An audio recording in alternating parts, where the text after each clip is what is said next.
Perfect Stranglers contains graphic and explicit content suitable for mature listeners. Listener discretion is advised.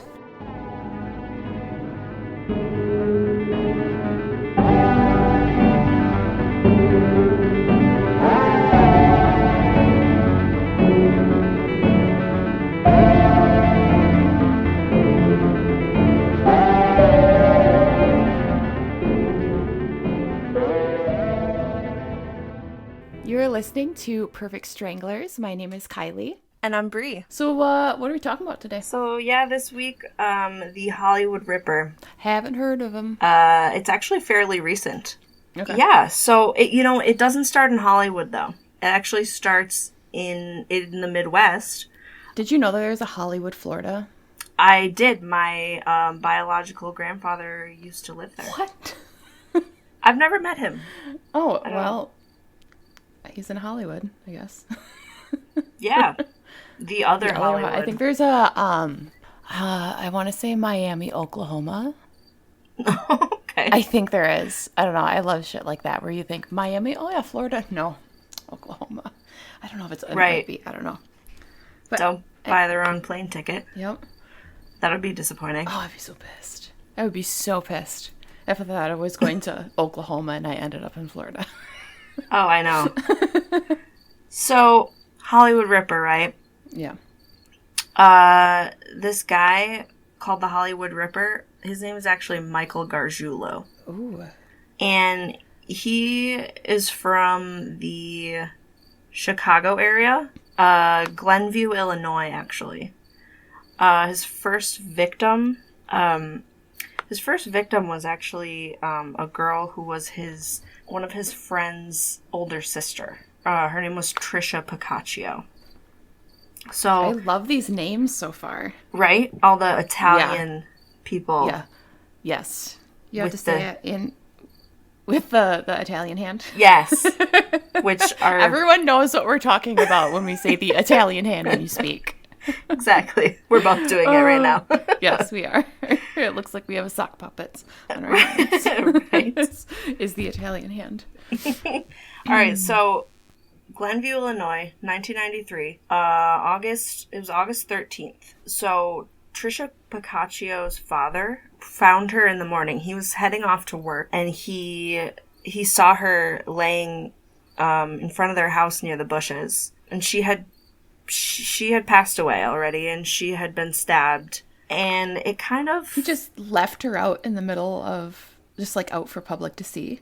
Yeah. That's ballsy. She came home late.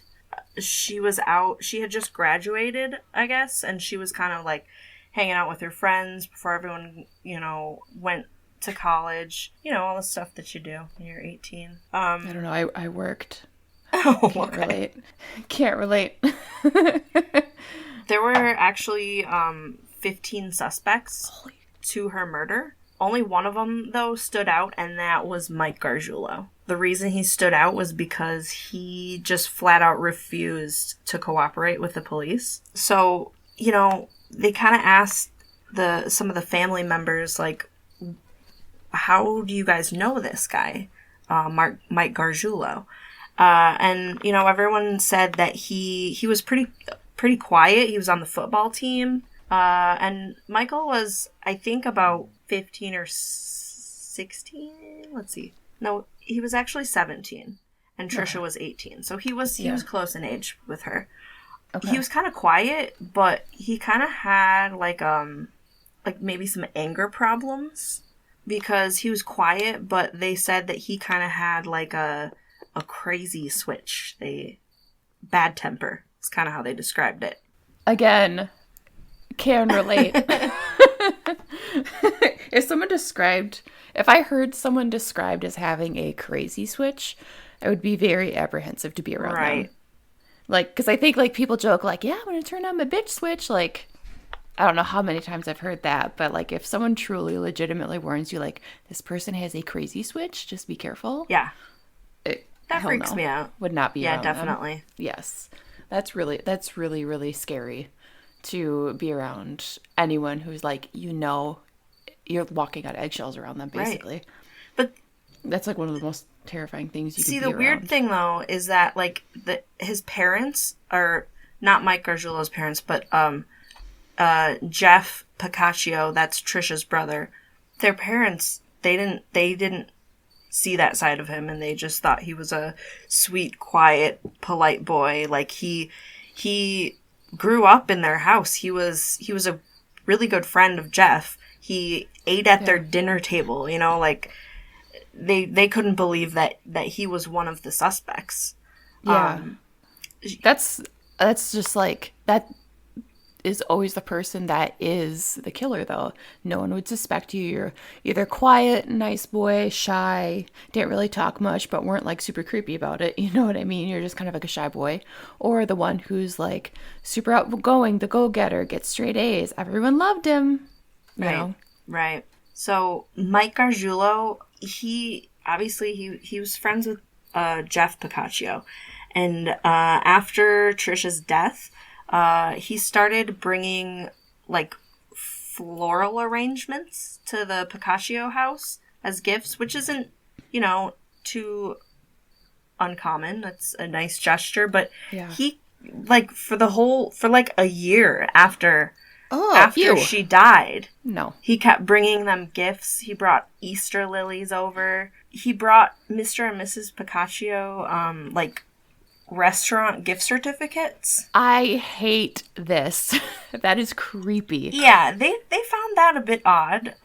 He bought Mr. Piccaccio a shirt, like a nice dress shirt.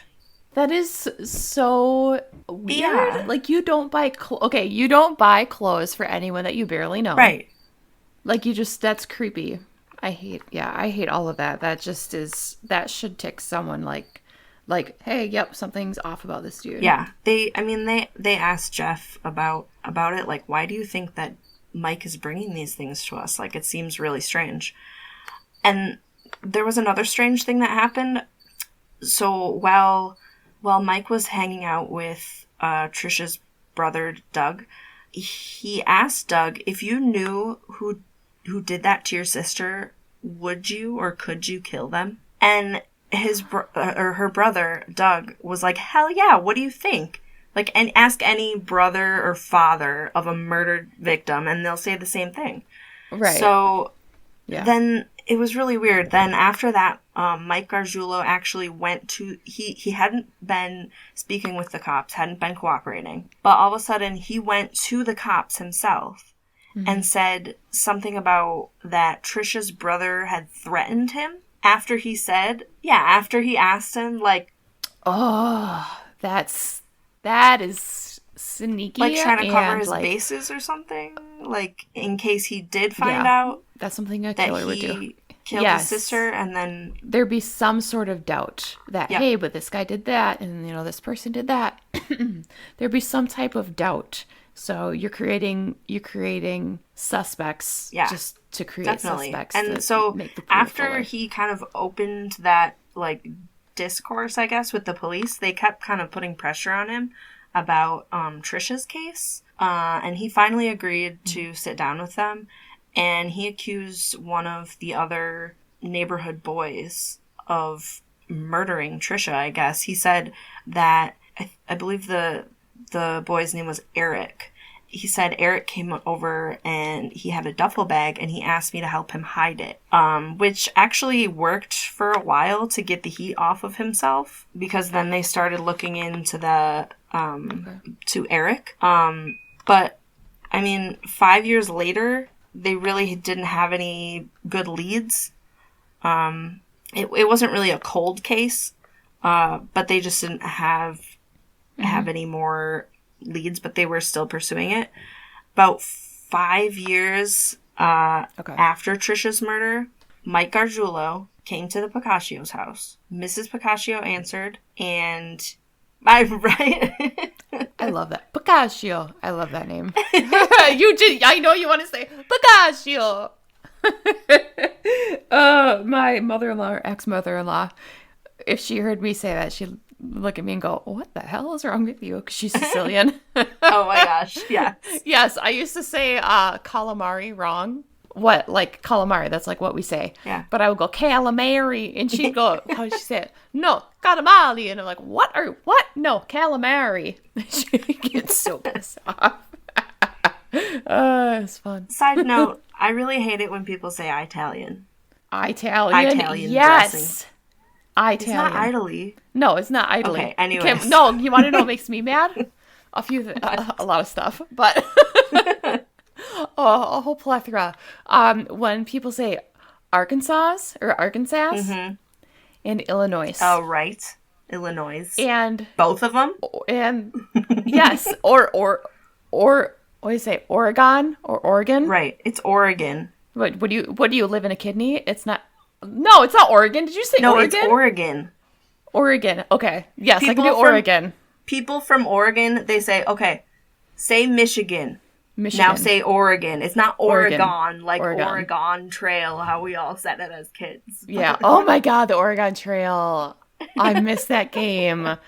That was so fun. I used to play that and Baby Drop, which, like, thinking back to it, yeah, a video game about a baby dropping, like, that seems safe. And what was else was I going to say? New Orleans versus New Orleans. Mm-hmm. Or milk. Ew! No! Okay, I went home. I went home to Wisconsin, and I was at my aunt's house. Keep in mind, she says Warsh. Oh, jeez. And, well, okay, that's the only one I can think of is Warsh. Right. And, like, she gets away with it because she's like this cute little thing. Right. She said milk, and I just, like, looked around, and I was like, what the fuck? I have a family member that says milk? I make fun of these types of people. Right. It's not milk, it's milk. Right. Milk. Yeah. Okay. That was such a tangent. Right. Okay. On anger of verbiage or verbiage. I hate it. Okay, keep going. Okay, so Mrs. Pacaccio, she let him in, and he sat at their kitchen table because Mr. Pacaccio wasn't home. He wanted to talk to Mr. Pacaccio. And he's like, that's okay, I'll wait. And he waited for an hour for Mr. Pacaccio to come home from work. And Mr. Pacaccio came home, and Mike looked like he wanted to tell him something. And he no more than got the garage door closed, and Mike Gargiulo's father and his sister roll up, and they go, Mike, we gotta go. And they whisked him off to California. Before he had a chance to say anything to maybe confess. Maybe? What the hell? Yeah. So Mike Gargiulo, he ends up in Southern California. He's a boxer, amateur boxer. Okay. Oh, of course he is. He's an amateur actor, kind of. He had anyone who has amateur in front of their name, like, no, you are not. You think you are. Right. You think you're going to be Denzel Washington. You think you're going to be fucking Floyd Mayweather. You are not. Sorry, bye. You are neither. Have several You seats. are neither. You are a barista at Starbucks. Right. And that's what you are. Yes. So yes. He did get a small part in a B-list movie where he played a boxer. Okay. Oh, I hate it. But that was not his main job. He actually found work in LA as like a heating and air conditioning repair guy. The first time that Mike Gargiulo met his next victim, because he's still out here. What? Victimizing people. Wait, he's not. Because he went off to California. Oh, I thought you meant currently. I thought you meant currently. I was like, wait a second. What? No. Okay. Nope. Okay. So this is 2001, right? So the first time he met his next victim was outside of her house. He came walking down the street, and he saw this cute little petite girl and her friend, and he had a flat tire. Her friend had a flat tire. His name was Ashley Ellerin, and her friend Chris Duran. Chris Duran was the friend with the flat tire.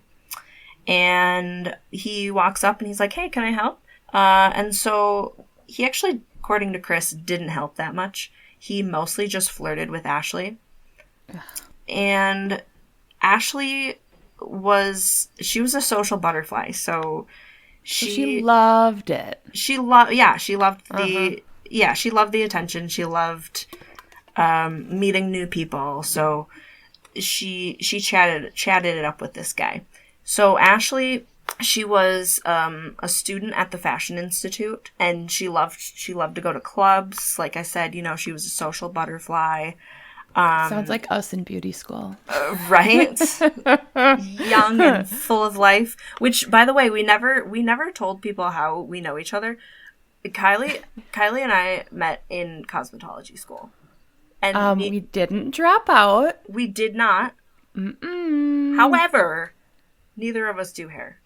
Anyway. No, I don't. No, I will cut men's hair on the side for no money because I can't say that I accept payment Right. in the form of Subway gift cards. No. But anyway, yeah. So that's where we went, like 10 years ago. So, and God, that's crazy. I know, right? So, anyways, so she had moved to Hollywood, trying to make it in the fashion industry, maybe trying to be a model, maybe trying to be an actress, all those Hollywood aspirations.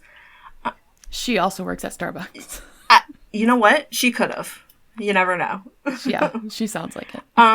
Mike was also a transplant to LA, and they kind of bonded over that, hit it off. So Mike Gargiulo gave a business card to Ashley and her friend Chris. It wasn't his personal business card. It was actually a business card for the heating and air conditioning company that he worked for. But he wrote his personal number on there and said, maybe we could hang out sometime. So a couple days later, Ashley's heater actually stopped working. And they were like, what the heck? What a coincidence. We have this guy's number. Like, why don't we call this guy up? Like, That's so convenient. Right. Life just works like that. Right, like our new friend Mike, this friendly guy who offered to help us. So they called him, and he came over. He looked at it, and he fixed it within less than 5 minutes. Oh, of course he did. Mm-hmm. He didn't charge it. That sounds normal. Yep. He didn't charge him for the repair. Just doing him a favor. Just a nice guy. Off the books. Right? He kind of became their acquaintance after that. He'd show up at their house parties. Ashley had some roommates, Jen and Justin, and they would all host parties, and sometimes he'd show up uninvited, which no thank you. Ended up being a little bit creepy. One night, he actually was seen parked outside of their house at like 2 a.m. Justin, one of the roommates, came home from a late night out and saw him there.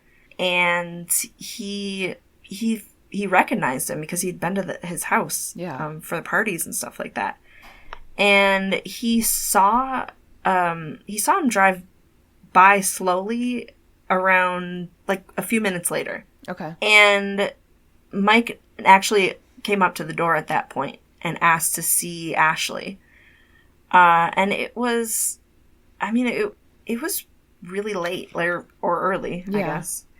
And Justin answered the door because he had just gotten home, and he was like, "No, dude, you have to go home." At 2 a.m.? Like, yeah. God, what the hell's wrong with people? Right. So he was creeping everyone out. Mm-hmm. Maybe a few days later, Mike came over. This is like super suspect. He came over. He's like, "Can I chill at your house? Because like these agents from Chicago, FBI agents, they're trying to get a DNA sample from me." And they're like, "Well, what? Just give it to them if you have nothing to hide. Like, what the heck?" Yeah. And he just full on creeped them out by this point. Yeah. They were kind of, I think, trying to distance themselves from him because he was like turning into a legit stalker. As it turned out, he actually only lived a block and a half away from Ashley's house. What? Did they know that the whole time or no? No, I don't think Ashley knew that. I'm sorry, did you just hear my dog bark? Yeah, it's fine. There's people going up my steps. Okay, we had crickets, dogs, whatever. Neighbors, yeah. Okay.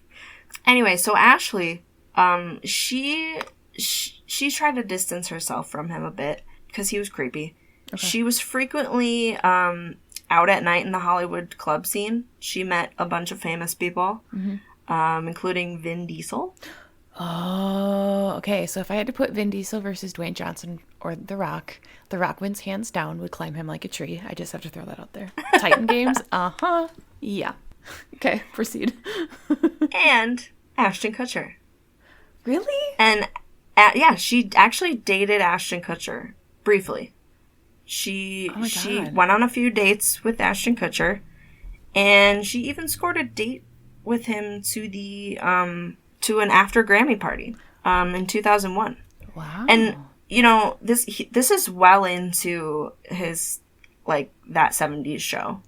He starred in that 70s show, and so he was like super famous at this point. So that's a big deal. That was a big deal. Yeah. So yeah, he was definitely hot stuff at the time. February 21st, 2001 is when the Grammys were. Ashton Kutcher was 23.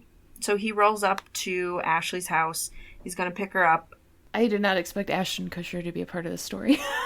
Well, actually, that's why a lot of media picked that specific part out and just ran with it. So, like, most of the headlines from this case have something to do with Ashton Kutcher. I mean, yeah. I mean, that's going to gain some publicity. Right. So, it's 10:45. He knocks on the front door, and Ashley didn't answer. He peeked in one of the side windows. He couldn't see her, but he thought he saw like some spilled red wine on the floor, which he didn't really think anything of it, actually, because he knew she was a social person and they had parties at their house all the time. But she didn't answer the front door, and he actually had showed up a couple hours late, so he thought that... Little fuck. Gosh. Excuse me? A couple hours late? One, you better have texted her and told her why exactly you're running late. And don't give me the bullshit that the Grammys are running late because they have playoff music. Two, his scrawny little ass would be kicked so hard out the door. I don't care if you're Ashton Kutcher. Right? So he thought she was pissed at him and he was going to just have to apologize for it later. And so he left. And the next morning at about 9 a.m., Ashley's roommate, Jen, walked in and actually found Ashley laying across some steps in their house.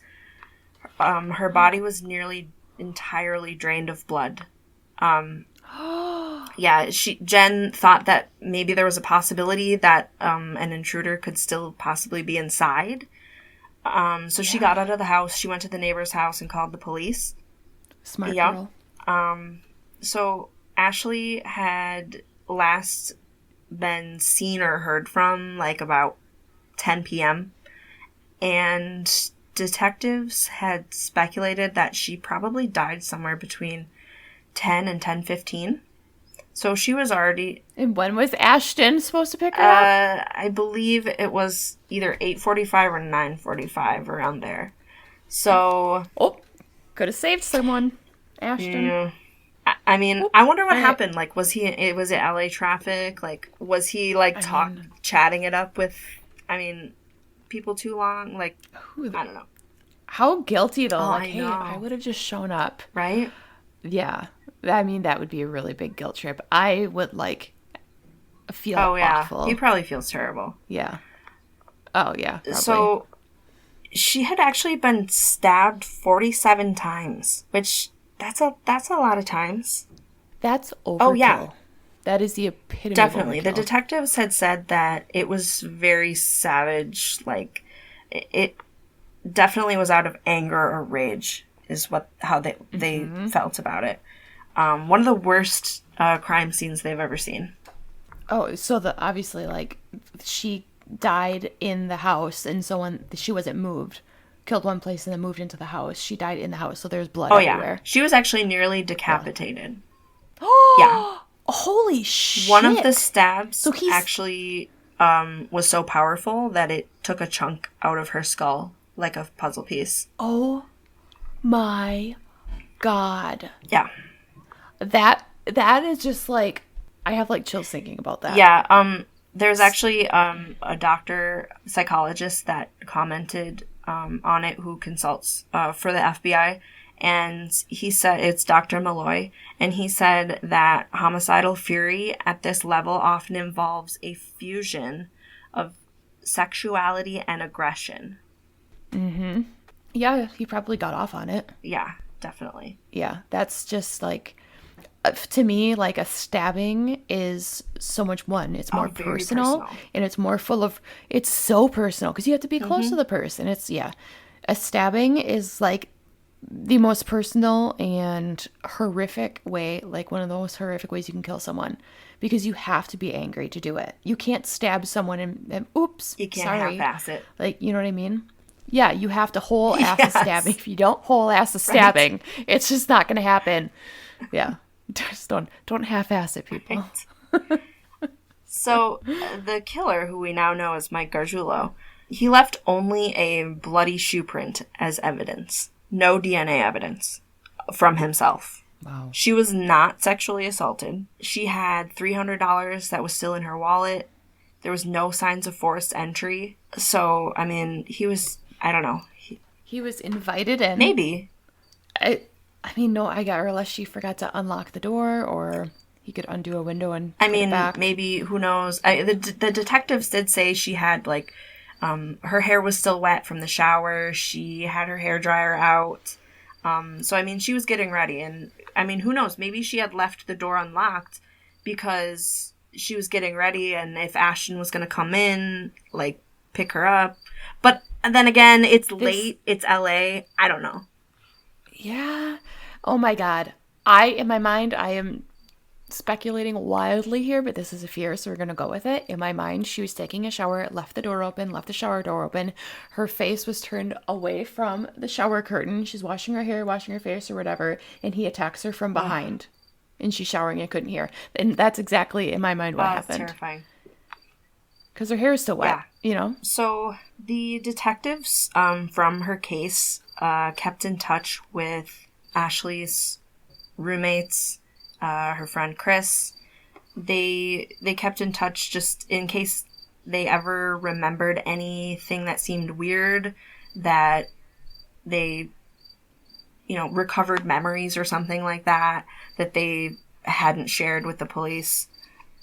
A while later, though, the detectives surmised that Mike Gargiulo had probably been watching Ashley for quite some time, and actually they didn't realize it until the detectives pieced it together and told them. They're like, he probably sabotaged Chris's tire on purpose. Oh my God. And the heater, which they also didn't put together at the time. Because he was being friendly. Like, they really had no reason to suspect that guy.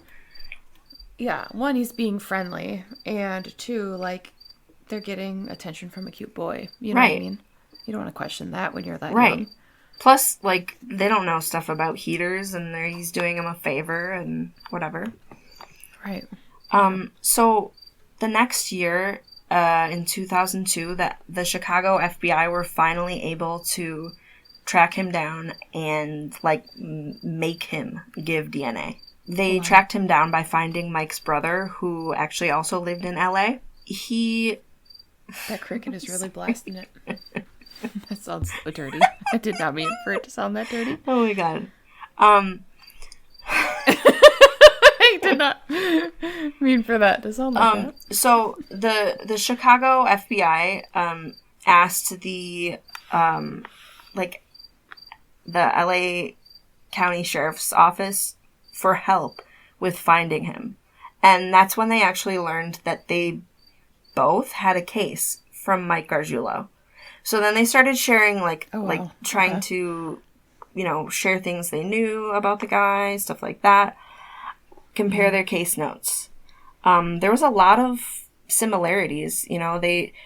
Both girls, Trisha Picaccio and Ashley Ellerin, both were stabbed multiple times. They were both, they both lived nearby Mike Gargiulo.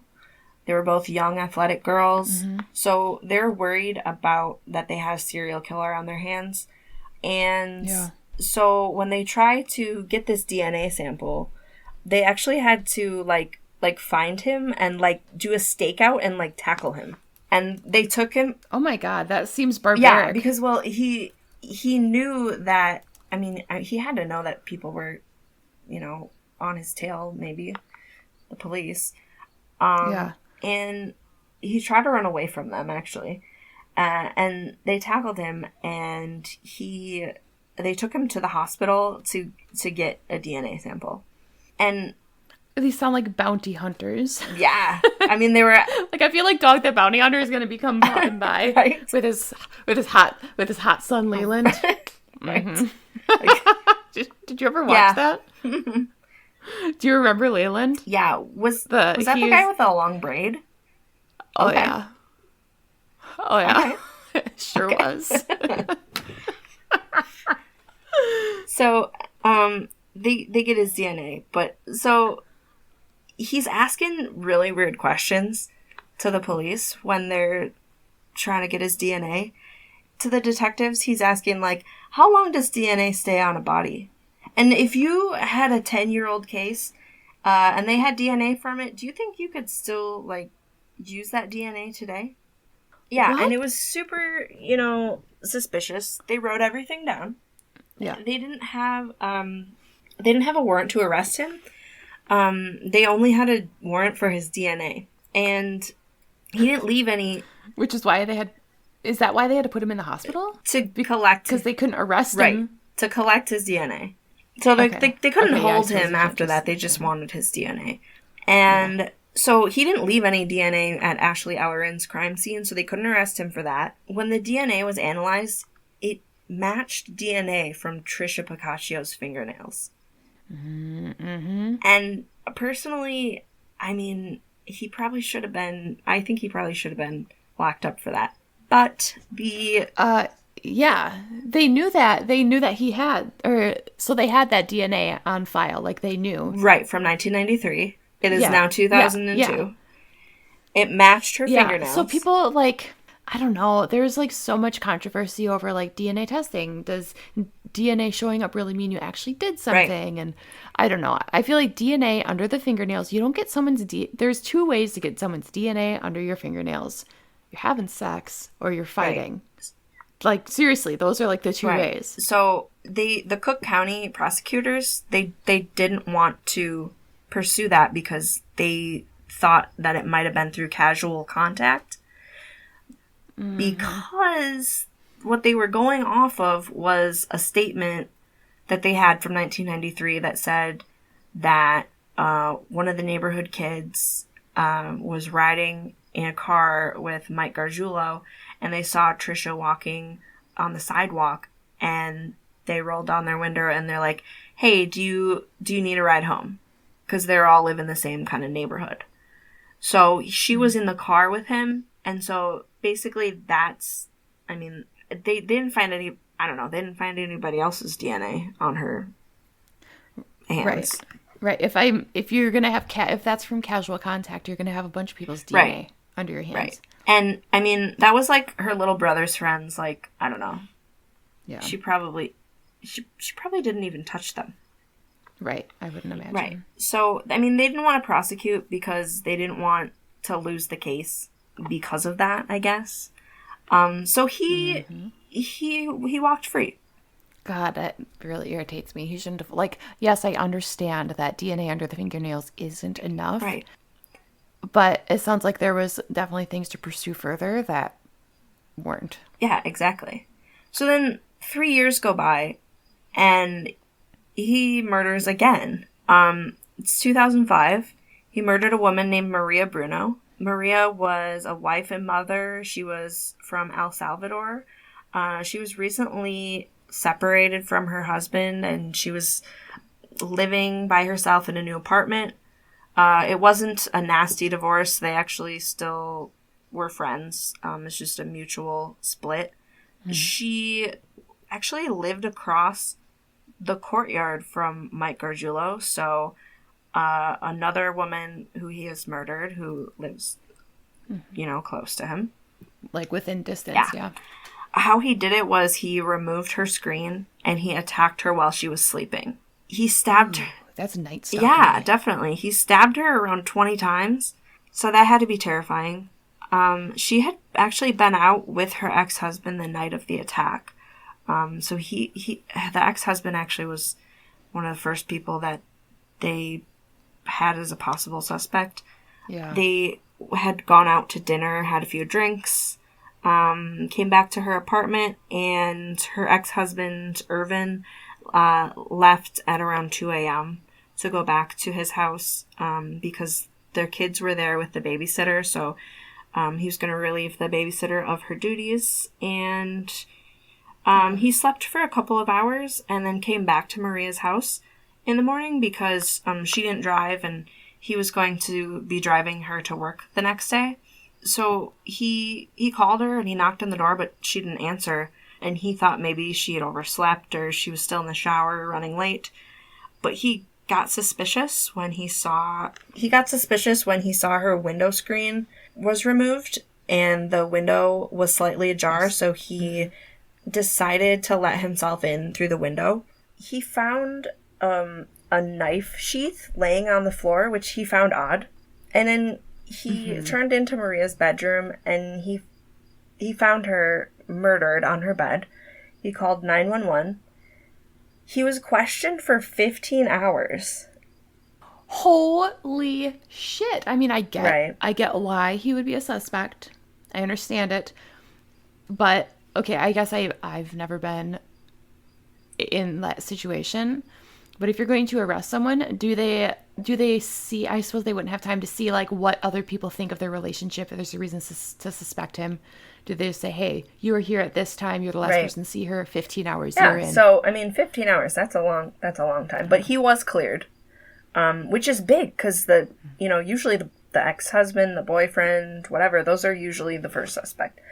So as far as evidence goes for this case, all they found was a shoe covering, like the kind that, like, maybe a repair person would put over their shoe when they're going into, Okay.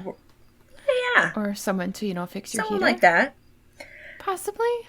Maybe. Maybe. They found that in the parking lot, which is a small clue, but it's one that's going to be important later.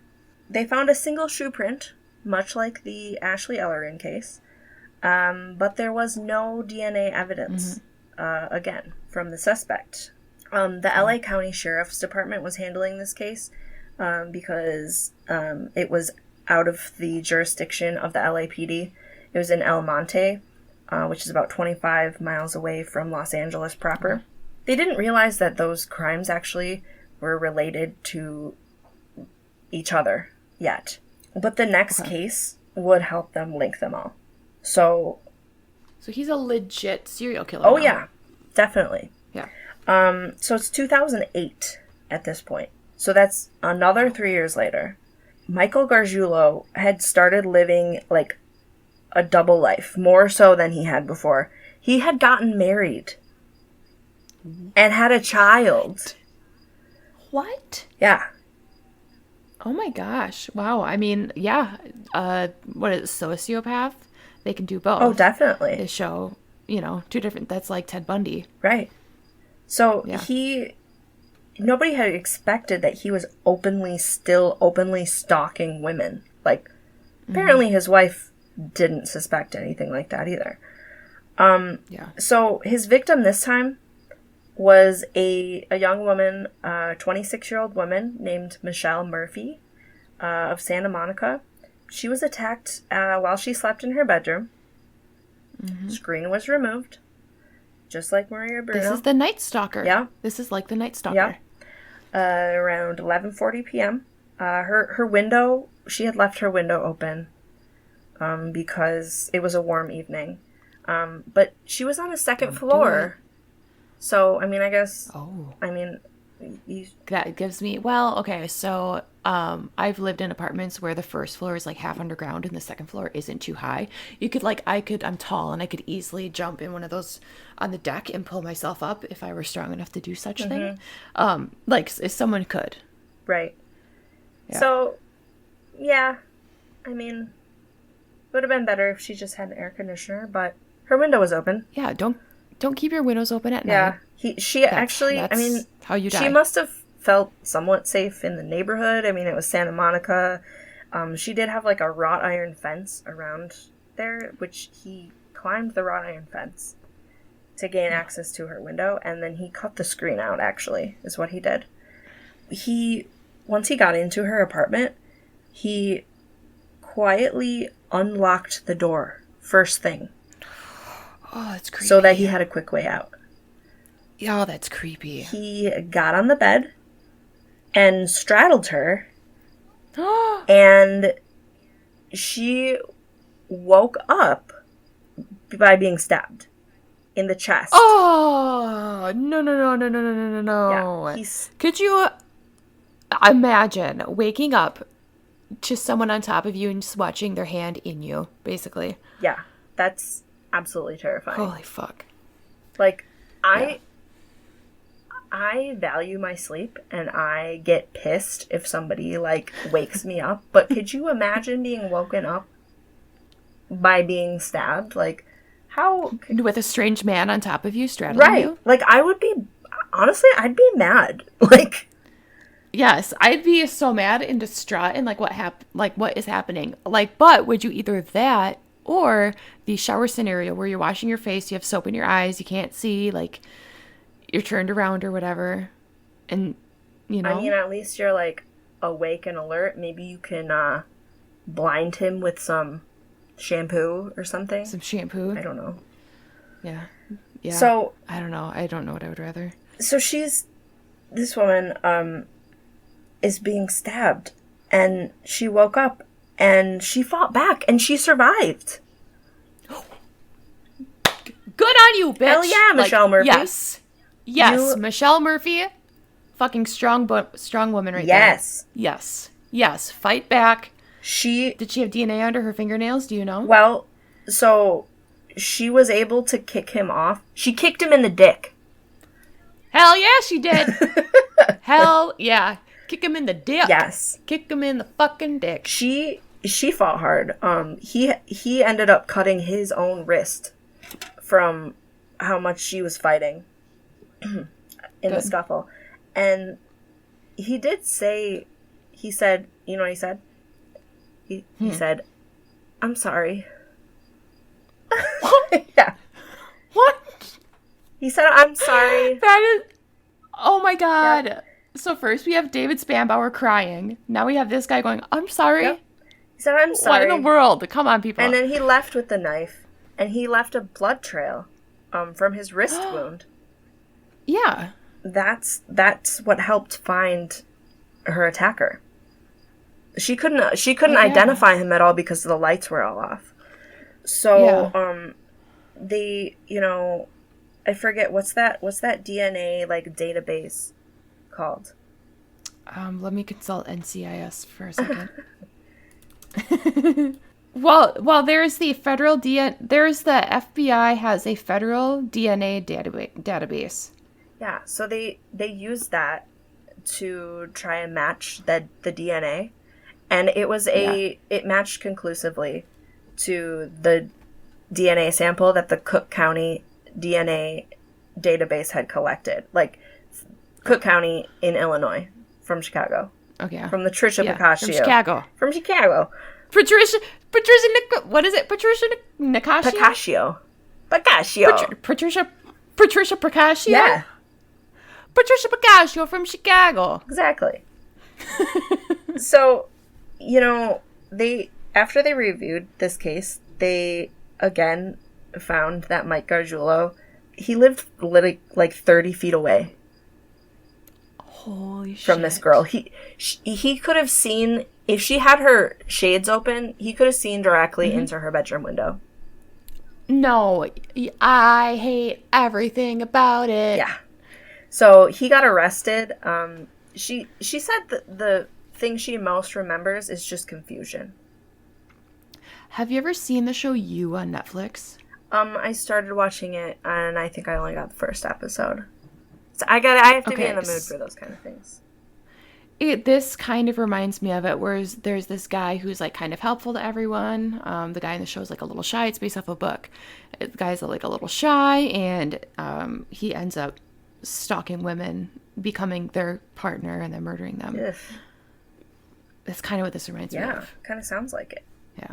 So he finally gets arrested after his whole, like, years-long murder spree. Mm-hmm. He gets arrested on June 6, 2008, for attempted murder of Michelle Murphy, and he's held for $1.1 million bail.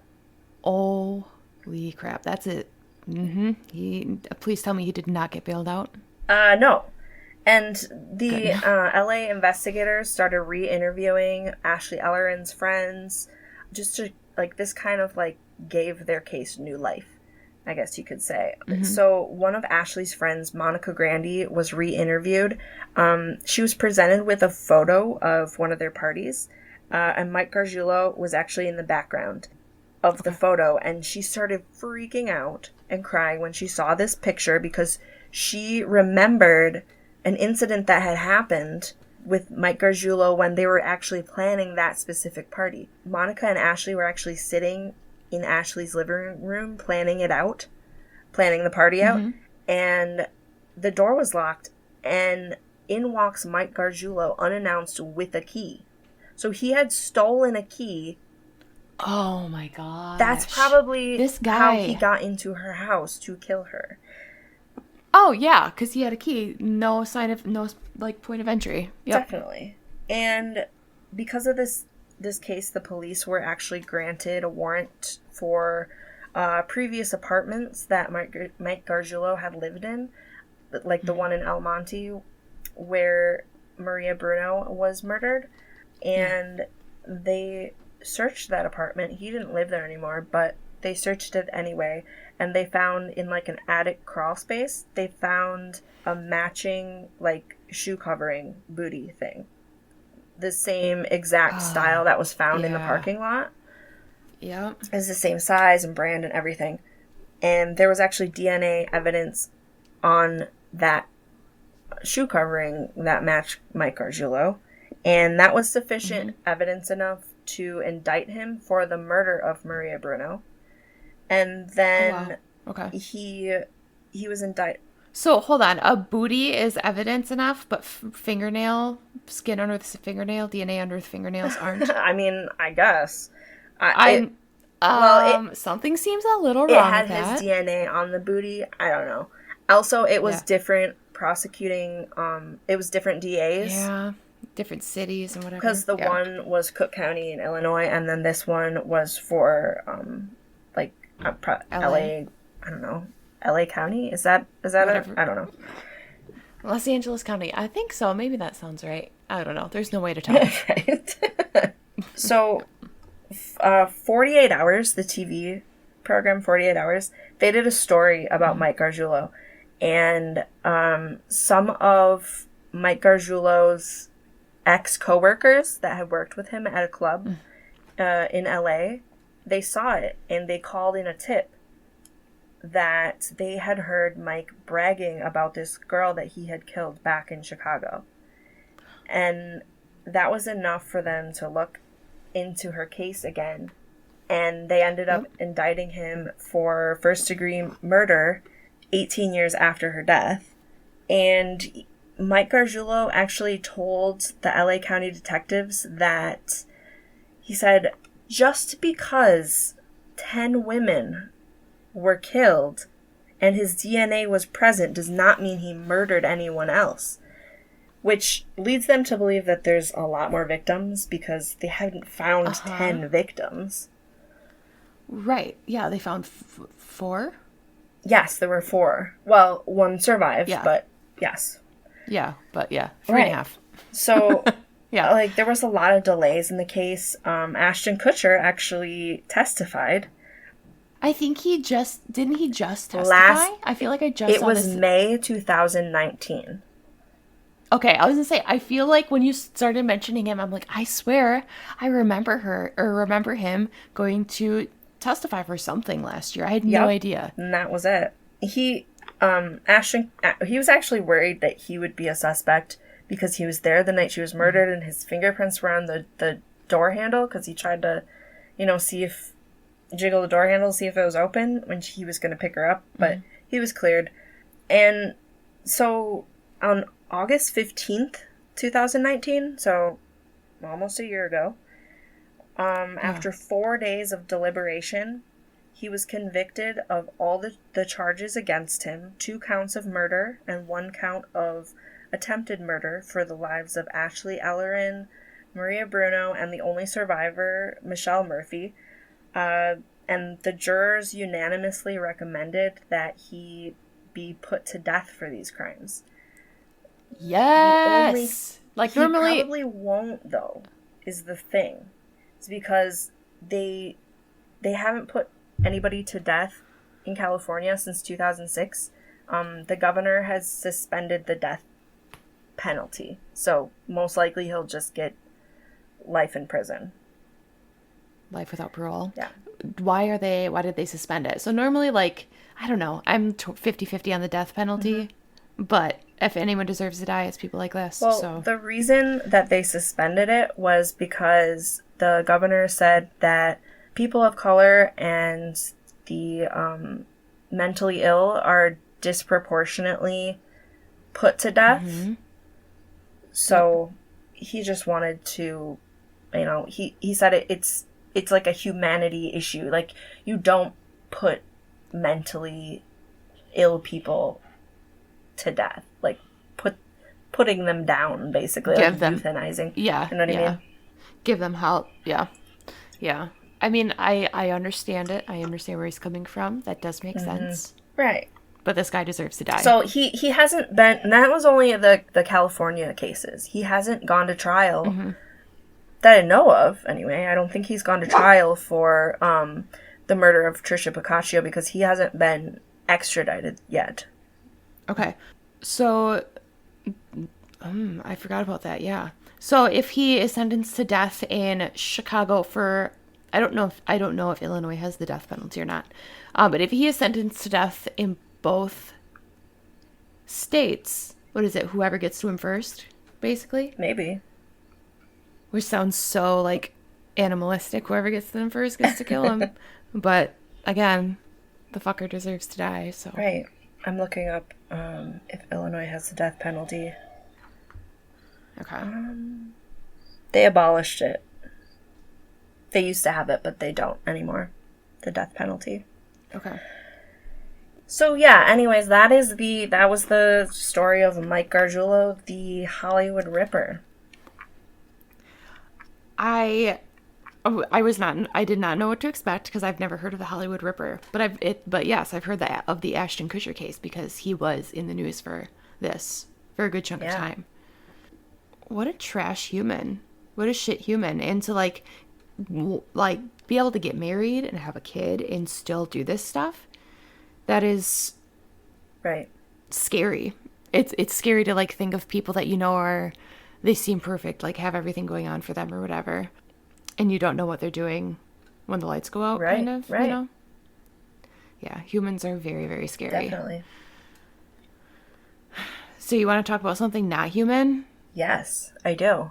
For my weirdest story that's ever happened to me. What's one of the strangest things that ever happened to you? Okay, so this story creeps my mom out more than anyone, and like she doesn't really believe in ghosts, she doesn't believe in any of that type of thing. And I really feel like you only believe in that stuff if it happens to you. You know what I mean? Like, people who don't believe in ghosts have had the 99% of stuff that happens that you can explain away. They've had that happen, and I really feel like that people who truly believe it have had something significant happen where there is no explanation. So I've, like, a little background, I've always had weird things happen to me. When I walk into homes, each house has, like, an aura or a color. I am an empath. Like, one of my friends always joked that I could bring a room down by just walking in it if I was mad enough. And it's like, yeah, you disperse your energy and you absorb the energy around you. And just like, I've always been very sensitive in that type of thing, having paranormal things happen, I've seen an apparition in a hallway, for example, my hair touch, that type of thing. So, but I've always been like, whatever, I'll explain it away. Like, it hasn't been anything too significant where I've been like, wow, that is an event in my life that happened. That is huge. So I finally had one of those, and it happened in 2015, 16? I don't know. So my grandma was in the hospital. My grandpa had passed away. My grandma was in the hospital, and it sounds really morbid, but we were just like kind of waiting for her organs to shut down and die. No life support or anything. And I remember, I believe it was this all happened a Friday through a Sunday in December. And I remember all of my aunts and uncles and cousins being there, and parts of her family were there. I believe even parts of my grandpa's family who had passed away were there. I would hope they were there. Can't really remember because there's a lot of people. Just a bunch of people going in and out, and everyone saying their respects, going up to her, hugging her, kissing her, talking to her. Everyone was crying, but I wasn't crying. And I was close with my grandma. I remember her baking a lot when I was a kid, and that's kind of like where my love of baking comes from. And always on the sewing machine and crafting. And I remember playing with her buttons, and she had like boxes of hats, which I like. I want to be that woman when I get older, where I just have boxes of hats. Like, I just like I want to be that damn classy, because she's a classy woman. She's a damn classy woman in her slacks. What was her first name?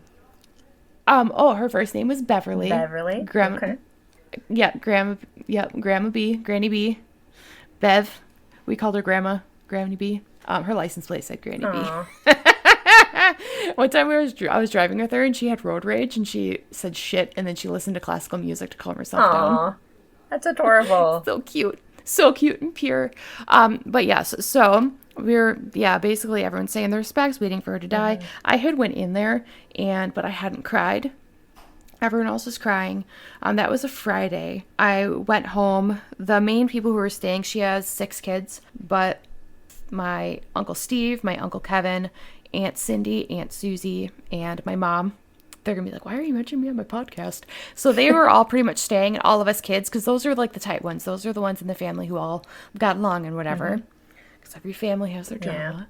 And so the kids would stay, all of us grandkids would stay and then leave. The next day was Saturday. I took off of work, came and said, talked with everyone, talked to the family, my brother and sister, and everyone was still crying and like just kind of waiting on just on thin ice, kind of like walking on eggshells, just waiting for it to happen. Another super emotional day. I still hadn't went in there alone. I was the only person that hadn't went in there alone and said anything to her. I hadn't touched her. I hadn't cried, and everyone else is like giving her hugs and everything. Was she I just can't conscious? I am not sure if she was conscious. I believe that Friday I do remember like us saying her name and she would turn her head. Okay. But as far as like Saturday and Sunday, I'm not sure. So, Saturday was rough, but really no change. Just like everyone's crying again. So I come back on Sunday, and so far everything seemed like it was the last 2 days. And again, I'm just kind of sitting there, me being me, making jokes and whatever, kind of like keeping a little lighthearted for the situation that it was. Right. I had to pick up my sister, so my sister came by after she was done with work, and this was in the evening, later evening. Everyone started to leave, going home for their evening, and what was left, from what I remember, is my mom, brother, and sister, my 2 aunts, and my Aunt Cindy, my Aunt Susie, my Aunt Susie's daughter, Emily, and both of my uncles, Kevin and Steve. So finally, it's late, it's December, and it's dark out, so probably 5, 6 o'clock at least.